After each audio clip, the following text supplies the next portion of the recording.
Bonjour à tous et bienvenue dans ce nouvel épisode de Front-End Chronicles, épisode 9, premier épisode de l'année. Bonjour Denis, comment vas-tu ? Bonjour Benjamin, premier épisode de l'année 2022 et c'est vrai, extraordinaire. On espère qu'on va en faire encore tout au long de l'année et puis les années à suivre, parce que c'est vraiment sympa en tout cas. Et petit spoiler, rendez-vous en fin d'émission pour vous annoncer le programme de l'épisode spécial qui arrivera le mois prochain, l'épisode 10. Qu'est-ce qu'on a comme news aujourd'hui avant d'entamer notre sujet principal ? Un peu de Vue.js, je crois, Denis. Ouais, un peu de Vue.js. Alors, il y a des choses qui ont bougé au niveau Vue.js. Alors, si vous suivez déjà ce qui se passe au niveau Vue.js, vous êtes peut-être déjà au courant. On a un remplacement au niveau du framework, notamment au niveau des recommandations par défaut. Et notamment, on a Vuex qui, du coup, va être remplacé par Pinia, donc qui est une forme simplifiée de gestion d'état. Donc, on n'a pas tout le modèle Redux, on a une version plus simplifiée et qui se combine très bien avec l'API Composition. Donc voilà, un choix stratégique et toujours vers la simplicité, quelque chose qui est souhaité au niveau Vue. Une des conférences du DevFest Nantes 2021, justement, en parle. Alors, c'était pas encore officiel au niveau du remplacement de Vuex par Pinia, mais il y avait quand même déjà quelques exemples de code et le logo est sympa aussi. Yes, et comme Evan New s'ennuie jamais, il a fait un petit framework de test qui s'appelle Vitest, qui est basé sur à peu près les mêmes choses que pour Vite. Du coup, des choses aussi à suivre là-dessus parce que ça va vous permettre peut-être de dire au revoir à Jest et tester de nouvelles choses. Ah oui, carrément remplacer Jest derrière. Ouais, voilà, c'est ça. Et les performances en tout cas sur les exemples de code sont assez impressionnants. Donc j'ai l'impression que c'est sur vraiment le démarrage en fait, parce que même si on a des tests qui durent 10 millisecondes parce que c'est 3 instructions, on a toujours une mécanique de démarrage qui fait que l'exécution de notre test prend 4 à 5 secondes, mais Exactement. Il nous dit que le test en lui-même a duré 10 millisecondes. C'est ça. Et là, du coup, pour un test qui dure 10 millisecondes, c'est même pas 0,1 seconde en fait. Donc c'est assez oui, d'accord. bluffant. Ok. Contexte d'exécution, du coup, ultra rapide. Exactement. Okay. Donc là, c'est encore en phase d'ébauche et tout ça, mais un truc vraiment sympa à surveiller. Moi, en tout cas, je vais me renseigner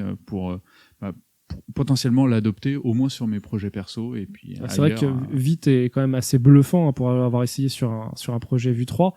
Alors j'imagine pas si on est dans la même lignée avec les tests justement entièrement en phase sur ton engouement justement sur Vitest du coup. Et un peu de news Angular je crois donc il y a la version 13 qui est sortie il y a déjà quelques mois. Ouais, voilà. Et en fait, pas forcément des news, mais quelque chose que j'ai découvert il y a pas longtemps. Et j'ai été vraiment surpris. Je l'ai découvert hier, pour être précis.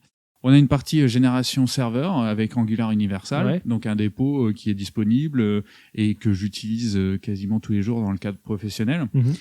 Et en fait, on avait une sous-partie qui s'appelait pré-render. Et au début, moi, pré-render, je me suis dit, c'est de l'optimisation pour le serveur, pour l'alléger, etc. Donc, plutôt des assets qu'on verrait au niveau serveur pour lui faciliter la vie. Et en fait, non, pré-render, il s'agit réellement de génération statique. Donc, on peut faire de la génération statique avec Angular.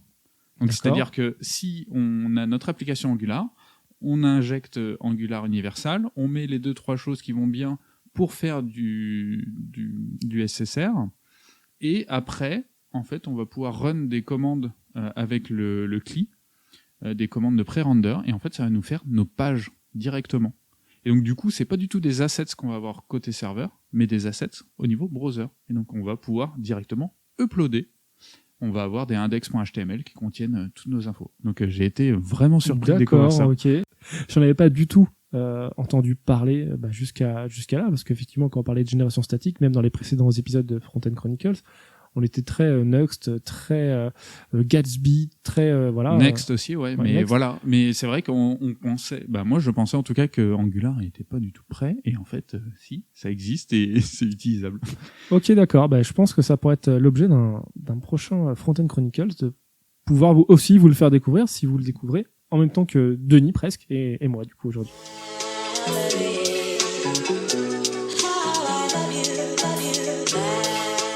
Mais revenons, comme d'habitude, à notre sujet principal, qui est aujourd'hui le support du CSS en 2022.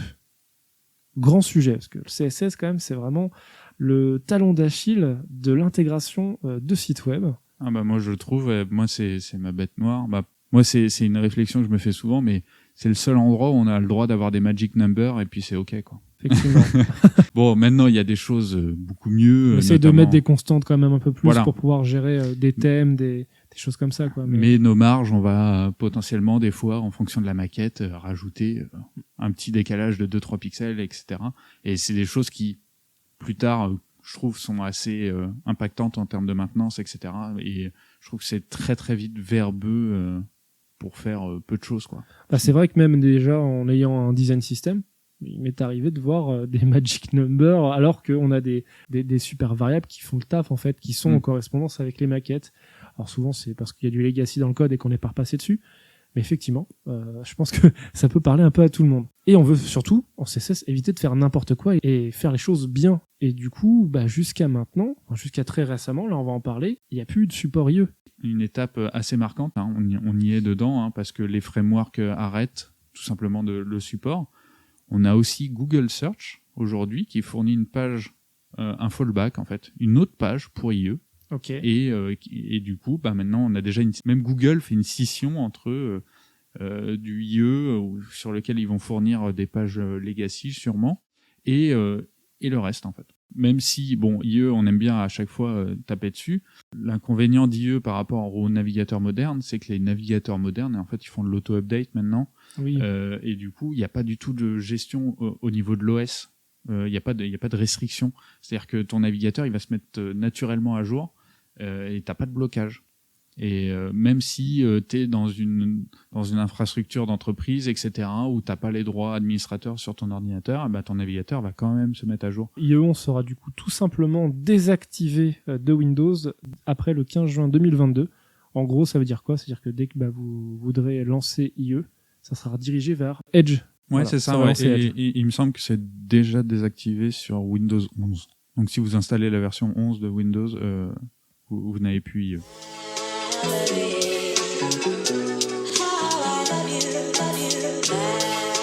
Si tu avais des features modernes à nous recommander, Denis. Moderne, j'entends 2020, 2021, 2022, ou même un peu plus ancien, avant, mais... Ouais. Plus je pense faire le tour des features qui sont sympathiques et qui sont pas forcément encore dans les réflexes de tout le monde.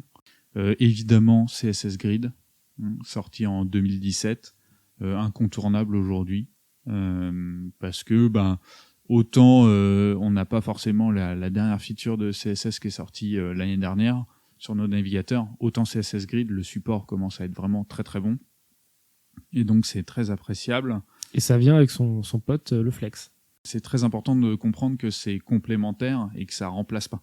Le Flex, c'est plus une gestion en une dimension, et la grille, par contre, c'est en deux dimensions. Donc, suivant le problème qu'on a à résoudre, on va utiliser plutôt Grid ou Flex. Alors, c'est vrai que dans certains cas, les deux peuvent convenir. C'est-à-dire qu'on peut faire exactement la même chose en Flex et en Grid. Et parfois, vous allez peut-être même préférer l'un plutôt que l'autre. Mais effectivement, tu as une dimension layout. Une grid, vous pensez vraiment, comme tu le disais, en deux dimensions votre page ou votre élément. On a aussi des variables CSS. Ça commence vraiment à être poussé même sur des projets. Aujourd'hui, je le vois. Pourquoi utiliser des variables CSS aujourd'hui ? Pourquoi utiliser des variables CSS ? La réponse elle est toute simple. Justement, on en a parlé au tout début, les magic numbers. Et puis même autrement, les thèmes. Parce qu'aujourd'hui, si vous vouliez variabiliser en fait votre contenu CSS, vous êtes obligé de passer par un préprocesseur. Ou alors autrement des post-processeurs comme Tailwind ou des choses comme ça. Mais vous êtes obligé d'utiliser une solution en plus. D'accord. Du coup, VS SAS, ça fait longtemps qu'on a des variables à l'intérieur de SAS. Est-ce qu'on continuerait à utiliser SAS ou est-ce que vraiment CSS aujourd'hui vise à vraiment être utilisé en tant que tel, sans justement préprocesseur ? On en reparlera, je pense, un peu après, justement, parce que là, c'est des choses qui changent nos habitudes. Okay. Mais on va plutôt faire le tour des features. Ouais, et puis carrément. Après, Et une autre feature que tu connais peut-être, Benjamin, qui est le pseudo-sélecteur route, donc 2 points route, qui permet de sélectionner vraiment la racine de notre document. Donc c'est encore un élément au-dessus de HTML en sélecteur. Et donc du coup, on en parlait juste avant avec les variables CSS, c'est un bon endroit pour déclarer nos variables globales. Moi, ce que je vois aussi dans un contexte Angular, c'est beaucoup le pseudo-sélecteur de points host. Oui, ok. Voilà. Alors là, du coup, non, ça sera pas la même gestion. Oui, bien là, sûr, c'est ouais. vraiment la racine du document, mais c'est le même esprit. Ouais. Ça permet justement, comme tu disais, donc déclarer vraiment la racine totalement de ta page, du coup. Voilà, c'est ça. Ok, d'accord. Et sinon, justement, on parle de features avec du support plus ou moins présent. En fait, il y a maintenant une annotation qui permet de savoir, donc c'est @support, qui permet d'écrire du CSS suivant si la feature est supportée ou pas. Donc ça, c'est vraiment, vraiment appréciable. Donc typiquement, si le navigateur supporte Display Grid, eh ben, je fournis une grille, et sinon, je fournis un flexbox un peu dégradé et des choses comme ça. Donc ça, c'est des trucs vraiment intéressants parce que, bon, là, pour le Display Grid, je pense qu'on n'aura pas trop de soucis, mais on peut avoir d'autres cas un peu tordus où on est bien content de fournir un support et de manière propre, c'est-à-dire c'est pas des instructions qui vont surcharger en fonction de qu'est-ce que le navigateur gère. Parce que ça, on a déjà vu. Hein. Avec IE, notamment. Ouais. Ouais. Ok, on pouvait cibler des fonctions d'une certaine version d'IE. C'était un commentaire HTML. Oui, c'est ça, ouais. Quasiment dans le header. Ok. Ouais, donc maintenant, c'est Ouais. un peu plus sexy, en tout cas, pour définir. Ça ressemble plus à un hack, en fait, tout simplement. C'était Voilà. un hack, en fait, de mettre un commentaire pour cibler une version d'IE. Les flex gaps. Alors, du coup, effectivement, là, moi, ça me parle. Une des forces de Grid, notamment, c'est de mettre des gaps entre les rows et les colonnes.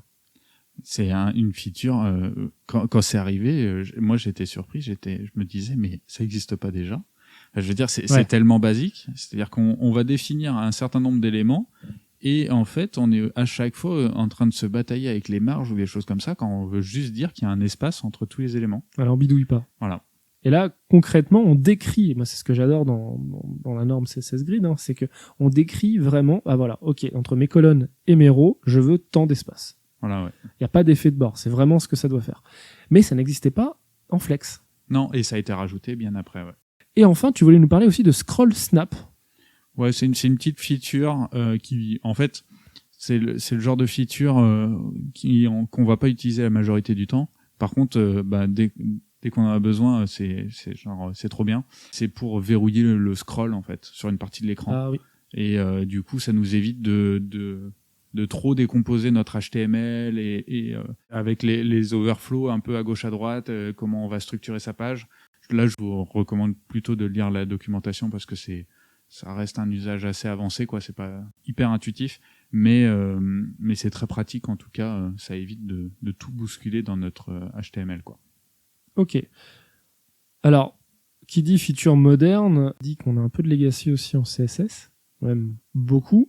Beaucoup trop, ouais. Et des anciennes façons de faire qui fonctionnent toujours aujourd'hui, mais qui sont pas très explicites. Hein. Je vais pas parler de float left ou de float right qui est à bannir évidemment aujourd'hui, par exemple. Est-ce que tu penses qu'à terme, les variables SAS cesseront d'être utilisées et d'exister au profit des variables CSS ? Je sais pas si les variables SAS vont disparaître parce que en fait elles permettent de faire d'autres choses en plus, notamment stocker des résultats de calcul ou de combiner encore plus d'éléments qui ne sont pas possibles en CSS. Par contre, oui, peut-être pour tout ce qui est couleur, etc., je pense que les variables SAS vont être de moins en moins utilisées au profit des variables CSS.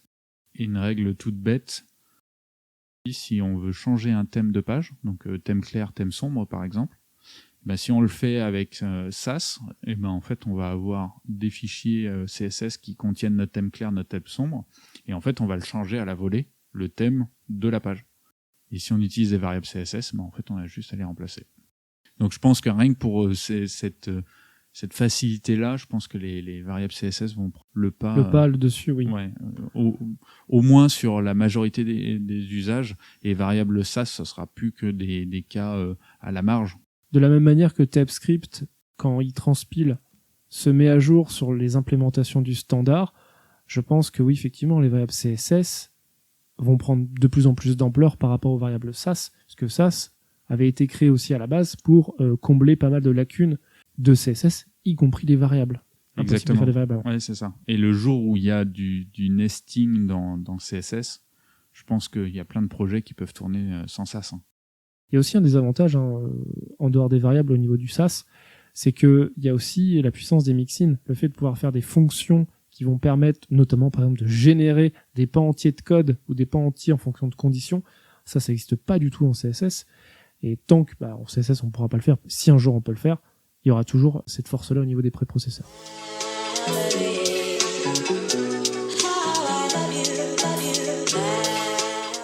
Il y a aussi un truc qui m'a toujours chagriné en CSS, c'est comment centrer des éléments. Ça, c'est vraiment infernal. C'est la plaie. Hein. C'est la plaie. Alors autant, on va dire horizontalement, c'est toujours assez simple. Hein.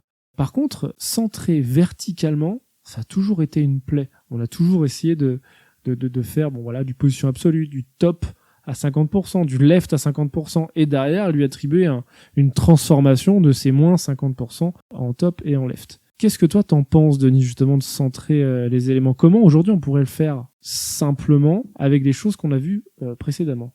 Du coup, moi je pense que je le ferais en CSS Grid avec justement un élément parent et puis un élément enfant, et l'élément enfant à centrer, je le mettrais en Justify Items Center et Align Items Center. Voilà. Et au moins, en fait, on s'évite plein de nœuds à la tête, quoi. On peut également le faire en flex, avec quasiment les mêmes instructions. Là, vous pouvez aller regarder, vous pouvez regarder la doc, mais c'est pareil en fait. On va pouvoir très simplement, avec du display flex ou du display grid, centrer un élément. Et surtout que c'est très important, c'est que c'est explicitement ce qu'on souhaite. On n'est pas en train de faire du hacking en CSS pour dire, voilà, mets-toi en position absolue, tu te mets à 50% en top, et on va voir ce que ça donne, quoi. Tu voulais aussi parler, encore une fois, de CSS grid, puisqu'il y a un élément puissant que tu peux faire maintenant. C'est la superposition d'éléments. Parce que moi je trouve que c'est toujours une question qui est pas évidente en fait. Se dire ok, j'ai une div et j'en veux une autre par-dessus. Et sans faire des marges négatives, sans faire des positions absolues, sans faire des floats, c'est pas une question si simple que ça à répondre. Et aujourd'hui, pour le faire proprement, moi je trouve la méthode la plus propre, en fait, c'est de faire encore une fois une CSS grid et de forcer la position des blocs dans la grille. Voilà. Donc on va dire que le premier bloc il est en haut à gauche, et on va dire que le deuxième bloc, au lieu d'être en haut à gauche mais légèrement décalé sur la droite, en fait il est en haut à gauche, à la même place que le premier. Et je pense qu'après avec les z-index, on arrive à se retrouver pour qu'il y en ait bien un au-dessus de l'autre. Mais moi c'était l'exemple que je trouvais le plus convaincant. Alors après, est-ce que c'est une habitude à prendre? Et du coup, si vous devez superposer des éléments, il faut faire ça tout le temps. C'est pas aussi évident que ça, mais en tout cas, je trouvais que la méthode, elle était assez clean en fait, compte tenu des résultats qu'on cherche à avoir.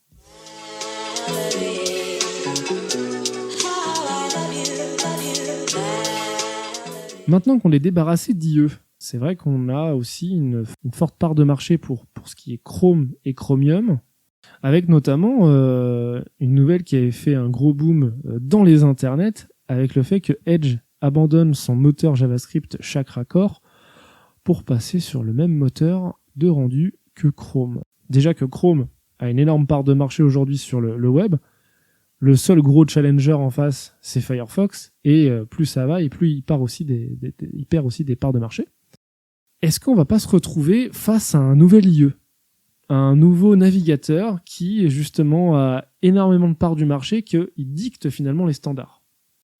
En fait, moi, je verrais plutôt le nouvel IE comme plutôt une forme de plaie, quoi, un nouveau frein, en fait, à ce qu'on peut faire. Et moi, ce que j'avais remarqué, c'était plutôt étonnamment, en fait, c'est pas Firefox qui est en retard. Je le trouve assez à jour par rapport à ce qui est fait côté Chromium, mais c'est peut-être plutôt Safari, en fait, qui, sur 2-3 features, peut accuser du retard. C'est-à-dire que, globalement, vous n'allez pas le voir, et puis, en fait, sur 2-3 choses, vous allez vous faire coincer. Moi, j'ai un exemple qui est tout simple. On a parlé tout à l'heure des Flex Gap, donc une feature qui a été rajoutée dans Flex et qui fait aussi partie du standard Grid. Et en fait, c'est quelque chose qui a été ajouté en avril 2021 sur Safari. Et alors qu'en fait, ailleurs, ça a été ajouté début 2020. Et chose toute bête, on le voit pas tout de suite, etc. Et ça dépend de la dernière version de Safari. Et puis, je sais pas si après vous savez comment ça fonctionne au niveau iOS et macOS, mais il faut avoir les dernières versions de iOS ou de macOS pour profiter des dernières versions de Safari. Moi, je me suis retrouvé coincé. J'avais fait un dev avec FlexGap, et puis je l'ai découvert à mes dépens que en fait ça marchait pas sur Safari. Alors le moteur de rendu de Safari, c'est WebKit. Pour information, il est utilisé dans Conqueror, KHTML, Conqueror. C'est sur les environnements KDE, je crois, sur Linux. Ouais, ça me dit quelque chose. Il me Oui, semble. c'est ça. Ouais. Notamment utilisé dans le navigateur de bureau de GNOME, qui repose entièrement sur WebKit. Android également utilise WebKit. Et pas mal de petits navigateurs web, donc moins gros que Safari. Ils ont dû avoir aussi ces lacunes, parce que c'est des intégrations dans le moteur de rendu, plutôt que dans Safari en tant que tel. Mais bon, c'est Safari qui est le plus connu, donc voilà, c'était pour la précision. Et d'un point de vue peut-être un peu plus national, est-ce qu'il y a certains pays qui vont avoir des navigateurs qu'on n'a pas nous? Oui, je pense particulièrement à la Chine, où les utilisateurs ils n'utilisent pas du tout les mêmes navigateurs que nous. Et notamment, ils utilisent majoritairement des navigateurs qui sont basés sur WeChat, donc c'est WeChat Browser, ou sur QQ Browser. Voilà. Donc c'est des navigateurs qui sont plus intégrés dans leur écosystème, et ils ont aussi leur moteur de recherche, etc. Donc en fait, WeChat, voilà, c'est très utilisé en Chine. Et en fait, c'est assez compliqué en fait de travailler sur ces plateformes-là. Pourquoi ? Parce que en fait, le support, on le connaît très peu. Et la documentation, voilà, c'est très compliqué de la trouver. Il y en a potentiellement en chinois, en anglais, il y en a pas, donc en français, oublions. Et donc du coup, c'est le vrai problème que tu as toi en CSS, à la fois le retard que peut engendrer Safari. Du coup, c'est aussi un autre impact avec les navigateurs qui sont uniquement nationaux, puisque effectivement la population chinoise, ça se compte en milliards. Voilà, exactement, oui. Donc c'est des milliards potentiellement de clients pour justement développer ces applications. Alors pour en revenir vite fait sur ma question initiale qui était est-ce que le nouveau IE c'est pas plutôt Chrome ? C'est qu'en fait je prends l'inverse de ce que tu as dit, c'est que le fait que Chrome soit majoritaire sur Chrome et Chromium, hein, le moteur de rendu, tout ça, soit majoritaire sur les parcs, sur le parc informatique, on revient au problème initial qui était IE, qui était installé par défaut sur Windows et qui n'avait pas spécialement d'autres navigateurs. Et que du coup, IE faisait un peu tout ce qu'il voulait, puisque le standard était plus ou moins mis en place, et du coup, il implémentait ce qu'il voulait. Et là, aujourd'hui, est-ce que Chrome va pas imposer ça au fur et à mesure ? Parce que là, effectivement, Chrome est quand même plutôt bon dans les standards web, donc c'est pour ça qu'il n'y a pas de souci à se faire. Mais pourquoi demain, peut-être que lui interdira plein de pans d'applications possibles, hein. Donc c'est pour ça que moi, je veux plus le nouvel IE, peut-être Chrome à l'avenir, je sais pas. Voilà, c'est comme ça que je le ressens, en tout cas.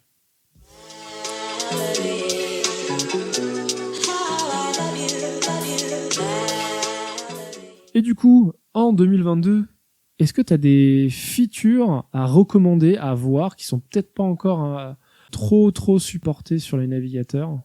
Il y a des choses, je ne sais pas si elles seront implémentées un jour sur les différents navigateurs. Parce qu'en fait, ce qu'on va chercher, c'est vraiment le cross-platform, quoi. Parce que nous, aujourd'hui, ça nous fait vraiment beaucoup de boulot de faire de faire du spécifique, puis d'adapter, faire des rustines, des modes dégradés, etc. Ça peut être des choses qui sont assez lourdes. Et donc, on va chercher des choses peut-être plus simples. Tant pis, on perd un peu de la puissance de certaines features, mais au moins, on s'enlève quand même beaucoup de contraintes, quoi. Notamment, moi, j'avais une propriété CSS qui s'appelle Aspect Ratio, qui en fait se base. Il me semble qu'il y a des équivalences quand on gère des images et des choses comme ça. En fait, là, on va pouvoir donner à un bloc le ratio de proportion qu'on veut. Donc, si on veut un bloc 4 tiers, 16 neuvième, etc., etc. D'accord. Et donc là, on s'affranchit de la notion d'image. On a juste besoin de spécifier le ratio qu'on veut avoir entre hauteur et largeur.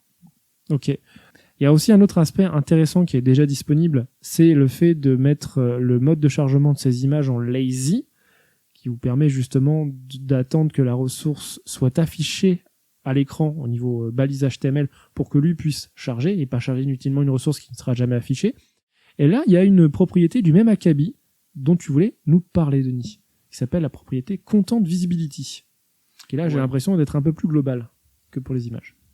Et en fait, c'est un peu l'équivalent de l'instruction lazy, donc qu'on appose au niveau du HTML. Là, ici, c'est une instruction qu'on va mettre au niveau du CSS.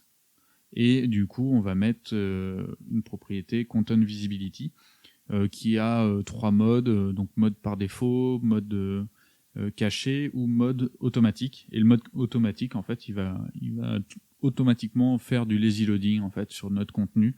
Donc si c'est des images ou des choses comme ça peut être vraiment intéressant.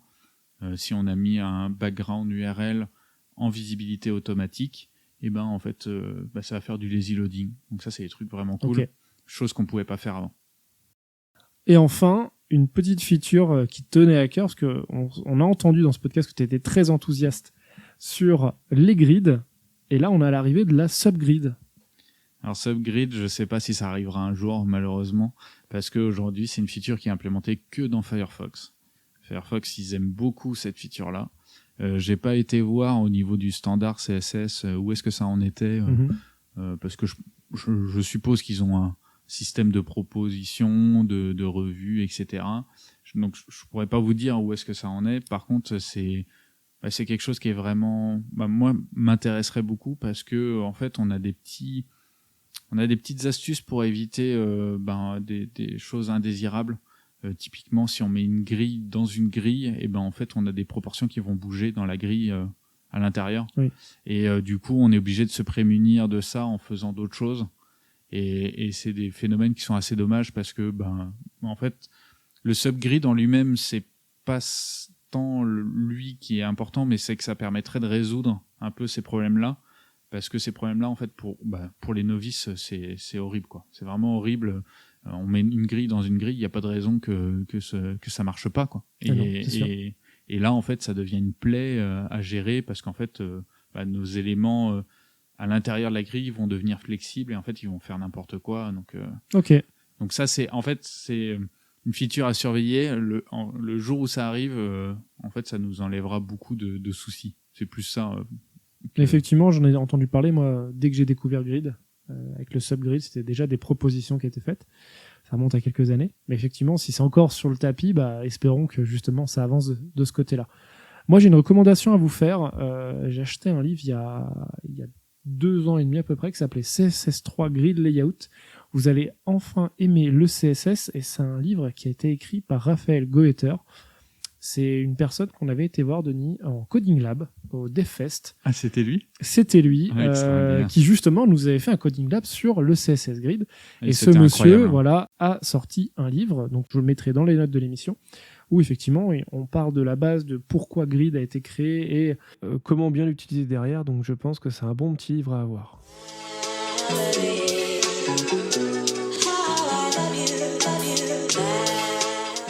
Et donc, en conclusion, qu'est-ce qu'on pourrait dire justement de CSS en 2022 ?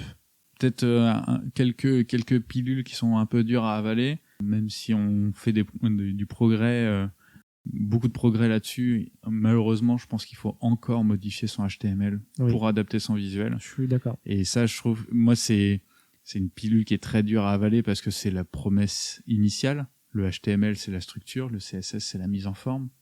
Et il n'y a pas de raison que notre mise en forme demande en tout cas de changer notre structure. Non, c'est sûr. Voilà.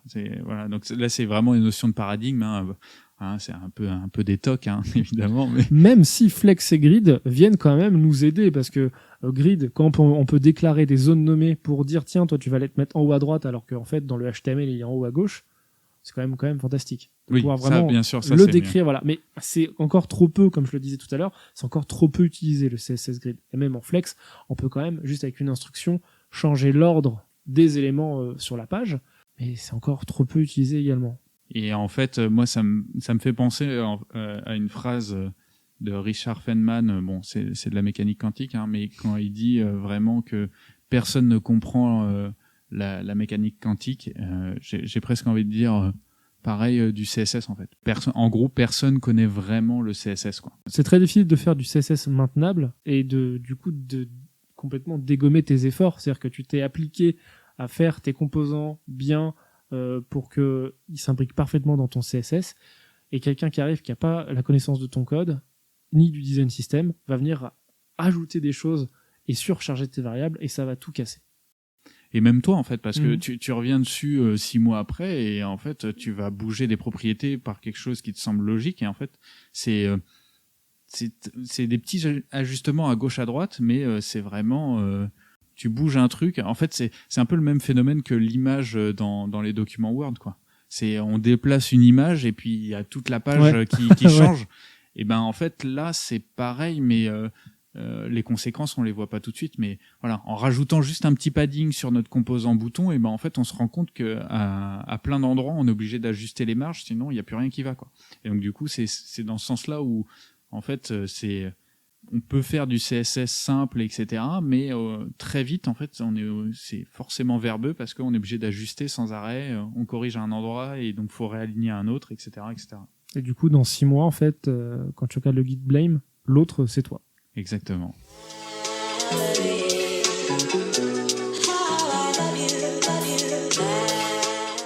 C'est déjà la fin de cet épisode. Merci de nous avoir suivis. Un petit spoiler sur le prochain épisode. Ça sera le 10e de Front-End Chronicles et ça sera un épisode anniversaire. Donc ça fera 1 an que le premier épisode de Front-End Chronicles est sorti. On a voulu marquer le coup et cet épisode se fera avec 2 invités. Extraordinaire, et je pense qu'on ne sera pas à 30 minutes comme on le fait habituellement. Et le sujet, ça sera sur qu'est-ce qu'un dev front-end en 2022. On vous retrouve comme d'habitude sur toutes les plateformes de podcast et on vous dit à la prochaine. Salut!